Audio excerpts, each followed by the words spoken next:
Mister ladies viewers அனைவருக்கும் வணக்கம். நான் doctor Rajalakshmi, Siddha physician. So இந்த பதிவில் எதை பற்றி பார்க்க போறோம் அப்படின்னா யூரினரி ட்ராக்ட் இன்ஃபெக்ஷன், சிறுநீரக தொற்று. ஸோ இதில் நம்மள பல பேருக்கு இருக்கும். ஆனால் என்னென்ன பண்ணுவோம் அப்படின்னா ஏதாவது நமக்கு யூரின் போறப்ப எரிச்சலோ ஏதாவது அசௌகரியம் இருக்கும், டாக்டரை போய் பார்ப்போம். ஸோ அவங்க யூரினரி ட்ராக்ட் இன்ஃபெக்ஷன் இருக்கு அப்படிங்கிறத கண்டுபிடிப்பாங்க. ஒன்று ஸ்கேன் பார்ப்பாங்க, இல்லை யூரின் டெஸ்ட் பார்ப்பாங்க, கல்ச்சர் பார்ப்பாங்க, பிளட் டெஸ்ட் பார்த்துட்டு ஒரு ஷார்ட் டூரேஷன் மருந்துகள் எடுப்போம், நம்ம ரிலீஃப் கிடைக்கும். அப்புறம் திரும்ப திரும்ப திரும்ப வர ஆரம்பிக்கும்.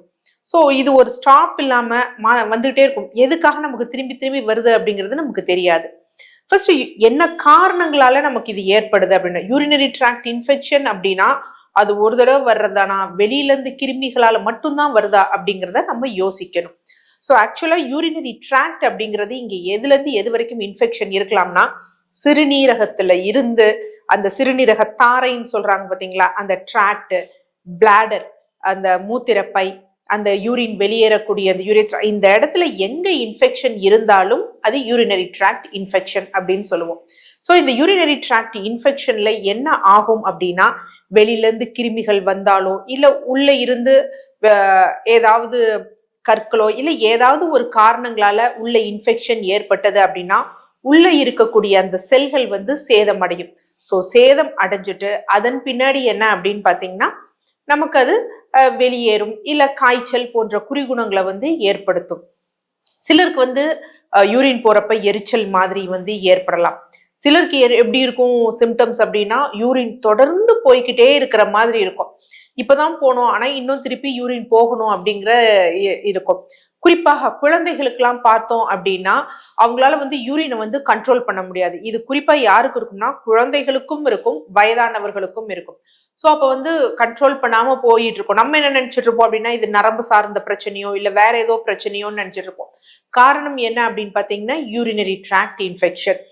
இதுல என்ன அப்படின்னா வெளியில இருந்து கிருமிகள் போகுது அந்த மாதிரி இல்லாம, இப்ப இந்த நம்ம உடலுக்குள்ளேயே சப்போஸ் மலப்பையில மலக்குடல்ல ஏதாவது பிரச்சனை இருந்தாலும், கர்ப்பப்பையில ஏதாவது பிரச்சனை இருந்தாலும், குடல்ல ஏதாவது பிரச்சனைகள் இருந்தாலும், குறிப்பாக குழந்தைகளுக்கெல்லாம் பாத்தீங்க அப்படின்னா மிசென்ட்ரிக் லிம்ப் அடினைட்டிஸ் அப்படிங்கிற ஒரு கண்டிஷன் வரும். என்ன அப்படின்னு பாத்தீங்கன்னா அவங்களோட குடல்ல நெறிக்கட்டி ஏற்படும்.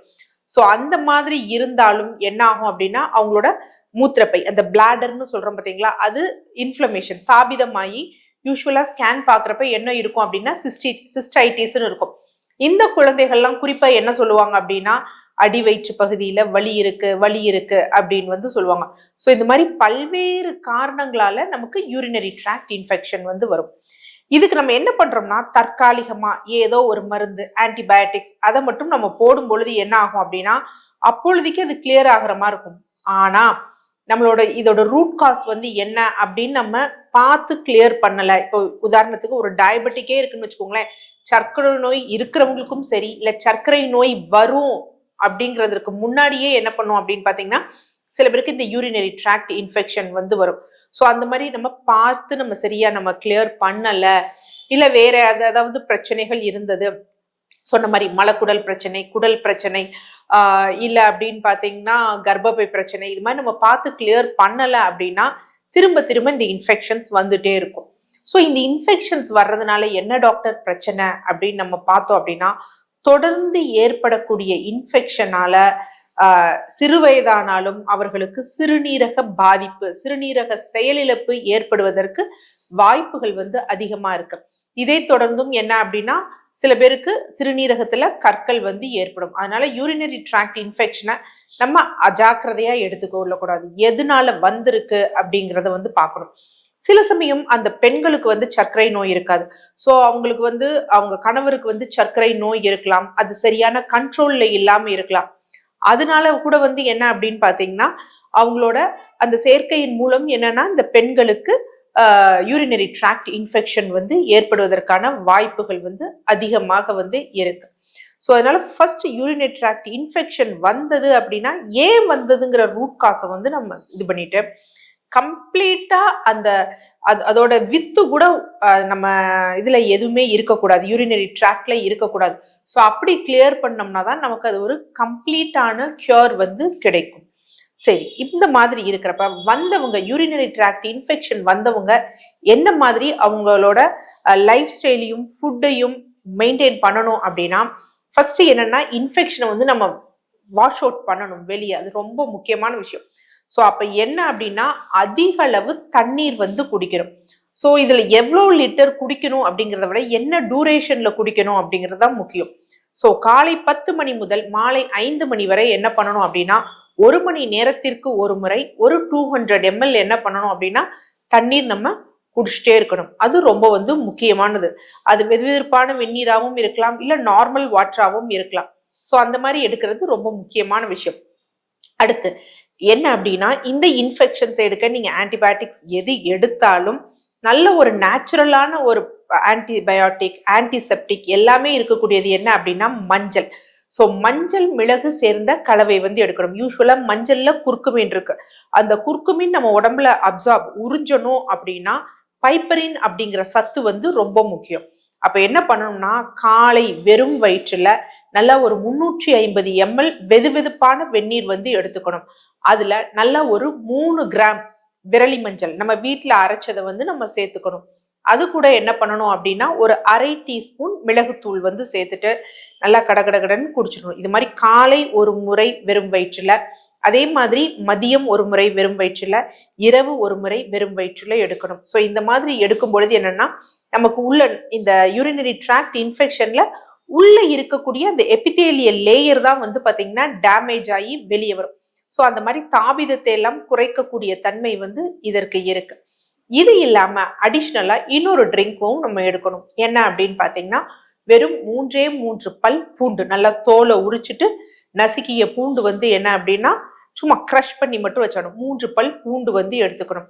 அதனுடன் நல்லா தோல் சீவிய இஞ்சி 1 சென்டிமீட்டருக்கு வந்து எடுக்கணும். இதையும் வந்து தட்டிக்கணும். தட்டிட்டு என்ன பண்ணணும் அப்படின்னா நல்லா ஒரு 200 ml தண்ணீர் விடணும். ஸோ தண்ணீர் விட்டு பாயில் பண்ணும், கொதிக்கணும். கொதிக்கிறது எவ்வளவு நேரம் கொதிக்க விடணும்னா ஒரு 2 நிமிஷம் வந்து கொதிக்க விடணும். கொதிக்க விட்டுட்டு அதை வடிகட்டி குடிக்கணும். எப்படி குடிக்கணும்? சர்க்கரை நோய் இல்லாதவங்க வேணுமா தேன் சேர்த்துக்கலாம். சர்க்கரை நோய் இருக்கவங்க தேன் சேர்த்துக்கூடாது. இது நாம காலை உணவு உண்டு 1 மணி நேரம் கழிச்சு வந்து எடுக்கணும். ஸோ அது எம்டி ஸ்டமக்ல 3 வேளை எடுக்கிறோம். இது காலையும் இரவும் உணவு உண்டு 1 மணி நேரம் கழிச்சு வந்து எடுக்கிறோம். ஸோ இதோட பெனிஃபிட் என்ன அப்படின்னா ஃபர்ஸ்ட் வந்து பாத்தீங்கன்னா பூண்டுக்கு என்ன இருக்குன்னா ஆன்டி பாக்டீரியல் ப்ராப்பர்ட்டிஸ் இருக்கு. இந்த இருக்கக்கூடிய மோஸ்ட் ப்ராப்ளி யூரினரி ட்ராக்ட் இன்ஃபெக்ஷன்ல வந்து என்ன அப்படின்னு பாத்தீங்கன்னா இந்த பாக்டீரியாஸ் தான் வந்து ஜாஸ்தியா வந்து இருக்கும். ஸோ அதனால அதை வந்து தடுக்கக்கூடிய தன்மை இது இருக்கு. அதுக்கடுத்து என்ன, இஞ்சிக்கு இன்ஃபெக்ஷனையும் தாபிதத்தையும் குறைக்கக்கூடிய தன்மை இருக்கு. ஸோ அந்த மாதிரி வந்து எடுத்துக்கணும். இந்த மாதிரியான ஒண்ணுது நீங்க என்ன மருத்துவ முறை எடுத்தாலும் அதனுடன் இதை சேர்த்து எடுக்கும் பொழுது உங்களுக்கு நல்ல ஒரு ரிலீஃப் கிடைக்கும். அந்த இன்ஃபெக்ஷன் வந்து கம்ப்ளீட்டாவும் வெளிவர முடியும். அடுத்த உணவு முறையை பொறுத்த வரைக்கும் என்ன அப்படின்னா யூரினரி ட்ராக்ட் இன்ஃபெக்ஷன் இருக்கிறவங்க அதிகமான இனிப்பு, அதிகமான காரம், அதிகமான புளிப்பு இந்த 3 உணவையும் தவிர்த்திடணும். ஏன்னா இனிப்பு என்ன பண்ணும் அப்படின்னா நார்மலாவே செக்ரீஷன்ஸை அதிகப்படுத்தி இன்ஃப்ளமேஷனை வந்து அதிகப்படுத்தும். அடுத்து 2வது என்ன அப்படின்னு பாத்தீங்கன்னா புளிப்பு. இந்த புளிப்பு என்ன பண்ணும் அப்படின்னா நம்ம செரிமானம் ஆகக்கூடிய அந்த உணவு இருக்கு பாத்தீங்களா, அந்த உணவோட pH ரொம்ப வந்து அசிடிக்கா வந்து மாத்தும். அதிலிருந்து ஃபில்டர் ஆகக்கூடிய அந்த ரத்தம் இருக்கு பாத்தீங்களா, அது ரொம்ப இன்னும் அசிடிக்கா இருக்கும். அதிலிருந்து ஃபில்டர் ஆகக்கூடிய இந்த யூரினும் அசிடிக்கா இருக்கும் பொழுது நமக்கு ஈஸியா வந்து அசிடிக் ஆனாலும், அதாவது காரத்தன்மை ஆனாலும் சரி, அமிலத்தன்மை ஆனாலும் சரி, பாக்டீரியா ஈஸியா வளர்றதுக்கு ஒரு கலனா வந்து அமையும். ஸோ அதனால என்ன அப்படின்னு பாத்தீங்கன்னா புளிப்பானதையும் அவாய்ட் பண்ணணும், காரமும் அதுவும் தான் அதே மாதிரி அவாய்ட் பண்ணணும். ஸோ இப்படி ஒரு பேட்டர்னை ஃபாலோ பண்ணோம்னா இந்த யூரினரி ட்ராக்ட் இன்ஃபெக்ஷன் திரும்ப திரும்ப வருவதை வந்து நம்ம தவிர்க்கலாம். அதனுடன் என்ன அப்படின்னா யூரினரி ட்ராக்ட் இன்ஃபெக்ஷனால வரக்கூடிய சிறுநீரக செயலிழப்பு அப்படிங்கிற வரை கூட பாதிப்பையும் நம்ம வராமல் தடுத்துடலாம். நன்றி.